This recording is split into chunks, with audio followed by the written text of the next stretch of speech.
આ કડવો લીમડો છે ને આપણા શરીર માટે ખૂબ ઉપયોગી છે અને અનેક રીતે પ્રયોગ કરી શકાય છે. તો વિડીયોમાં આજે એ માહિતી આપવાની છે કે કડવા લીમડાનો પ્રયોગ ચામડીના રોગોમાં કઈ કઈ રીતે કરી શકાય છે. એનું નામ છે કડવો લીમડો, પરંતુ આપણા શરીર માટે તે હંમેશા મીઠો મધુર છે. તો ચાલો જાણીએ કે કડવા લીમડાના પ્રયોગ ચામડીના વિવિધ રોગોમાં આપણે કઈ રીતે કરી શકીએ છીએ. જે લોકોને શરીરમાં ખંજવાળ આવતી હોય, ખુજલીની સમસ્યા રહેતી હોય અને ખાસ ઉનાળામાં પરસેવાને કારણે ખંજવાળ આવતી હોય, એવા લોકોએ શું કરવાનું છે કે રાત્રે 1 ડોલ પાણીની ભરી લેવાની છે. એમાં કડવા લીમડાના પાનને પલાળી દેવાના છે. આખી રાત એ પાણી પલળવા દેવાનું છે. ત્યારબાદ સવારે એ પાનને દૂર કરીને એ પાણીથી સ્નાન કરી નાખવાનું છે. એટલે તમને ધીરે ધીરે ધીરે ખંજવાળની સમસ્યા, ખુજલીની સમસ્યા રહેતી હશે એ ધીરે ધીરે બંધ થઈ જશે.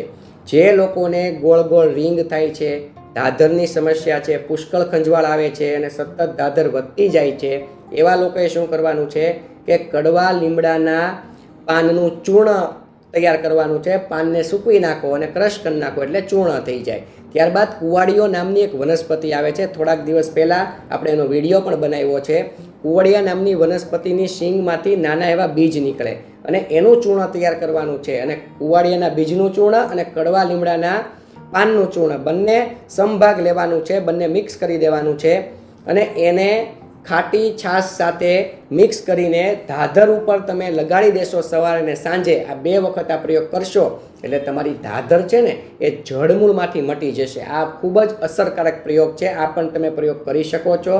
તમને ખરજવાની સમસ્યા હોય, ખરજવું મટતું ન હોય, તો તમારે પહેલો પ્રયોગ એ કરવાનો છે કે કડવા લીમડાના પાણીથી જ સ્નાન કરવાનું છે. બીજું કે કડવા લીમડાના તાજા પાનનો રસ કાઢવાનો છે અને રસને ખરજવા ઉપર ચોપડવાનો છે.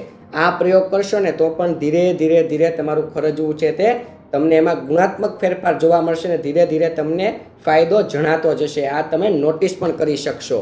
જે લોકોને સોરિયાસિસની સમસ્યા રહેતી હોય એવા લોકોએ પ્રથમ તો કેમિકલવાળા સાબુથી સ્નાન કરવાનું બંધ કરી દેવું જોઈએ. એમને કોઈ નેચરલ સાબુ મળે, લીમડાનો સાબુ, તો તમે એનાથી સ્નાન કરી શકો છો. અન્યથા કેમિકલવાળા સાબુથી તમારે સ્નાન કરવાનું બંધ કરી દેવું જોઈએ. સાથે સાથે તમે કડવા લીમડાના પાનથી, જો તમને પ્યોર સાબુ ન મળે તો કડવા લીમડાના પાનવાળા પાણીથી તમે લોકો સ્નાન કરી શકો છો. આ ઉપરાંત કડવા લીમડાનો જે રસ છે તમે સોરિયાસિસ ઉપર લગાડી શકો છો. આ પ્રયોગ કરશો તો પણ તમને ફાયદો થઈ શકે છે. ઉપરાંત આ બધા ચામડીના રોગો થયા હોય ને તમને ઇન્ટરનલ, જેમ કે દાદર છે, ખસ છે, ખરજવું છે, સોરિયાસિસ છે, એમાં બાહ્ય પ્રયોગ તો તમે કડવા લીમડાનો કરો જ છો, પરંતુ ઇન્ટરનલ પ્રયોગ કડવા લીમડાના મોર, ચૈત્ર મહિનામાં એને મોર ફૂલ આવે એને પણ તમે ચાવીને ખાઈ શકો છો. અને જ્યારે મોર નથી આવતા ત્યારે તમે કડવા લીમડાના કૂણા પાન પણ ચાવીને ખાઈ શકો છો. અને એનો રસ 1 થી 2 ચમચી પણ તમે એનું સેવન કરી શકો છો. એટલે અંદરથી તમારું લોહી શુદ્ધિકરણનું કામ આ કડવો લીમડો કરે છે. એટલે તમારા બ્લડનું શુદ્ધિકરણ થાય એટલે ચામડીના રોગો ધીરે ધીરે ઓછા થાય છે.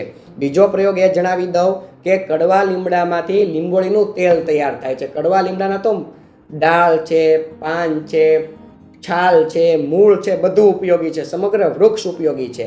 તો લીંબોળીનું તેલ છે ને એને તમે માલિશ કરો ને તો પણ તમને ખૂબ ફાયદો થાય છે. આ પણ એનો સૌથી મોટો પ્લસ પોઈન્ટ છે. આ પણ તમે એનો પ્રયોગ વિવિધ રીતે કરી શકો છો. માલિશ તરીકે પણ લીંબોળીના તેલનો પ્રયોગ થઈ શકે છે. તમને લોકોને ખીલની સમસ્યા રહેતી હોય, ખીલ મળતું ન હોય, તો પણ તમે કડવા લીમડાના પાનનો રસ, તાજા પાનનો રસ કાઢીને તમે ખીલ ઉપર લગાડશો તો પણ તમને ફાયદો થઈ શકે છે. આ ઉપરાંત જે લોકોને વાઢિયાની સમસ્યા રહેતી હોય એવા લોકોએ શું કરવાનું છે કે પાણીના સંપર્કમાં બને એટલું ઓછું આવવાનું છે.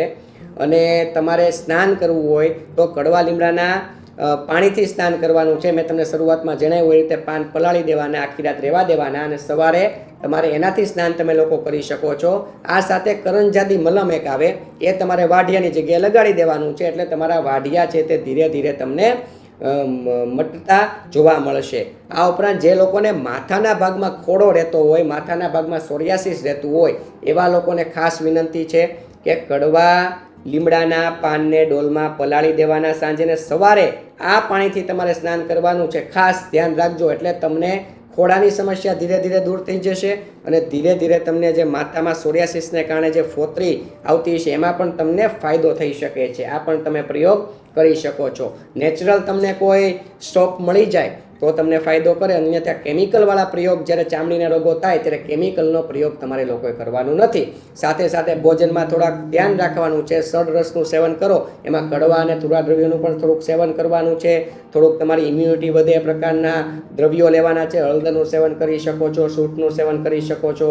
આ રીતે કુદરતી દ્રવ્યોનું સેવન કરી શકો છો. ત્રિફળાનું સેવન પણ તમને ખૂબ ફાયદો કરે છે. આવું બધું થોડા ઘરગથ્થુ પ્રયોગ કરવાના, જેમ કે મેંદાવાળી વસ્તુ છે, બજારના ઠંડા પૂડા, જંક ફૂડ, ફાસ્ટ ફૂડ, મેંદો, આ બધા દ્રવ્યો ધીરે ધીરે બંધ કરી દેવાના. એટલે ચામડીના રોગો છે એ તમને ધીરે ધીરે તમને કાબૂમાં આવતા જોવા મળશે. આપ સૌને મારા પ્રણામ. જય ધન્વંતરી.